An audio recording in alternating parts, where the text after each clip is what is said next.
Hola a todos. Este miércoles 28 de agosto a la 1 de la tarde se va a llevar a cabo el partido entre Asociación Deportiva Tarma y Cusco Fútbol Club, correspondiente a la fecha 15 de la fase regional Zona Sur del Torneo de Reservas 2024.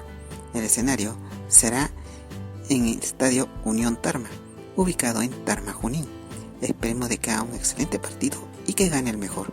Mucha suerte para ambos equipos de reserva. Muchas gracias.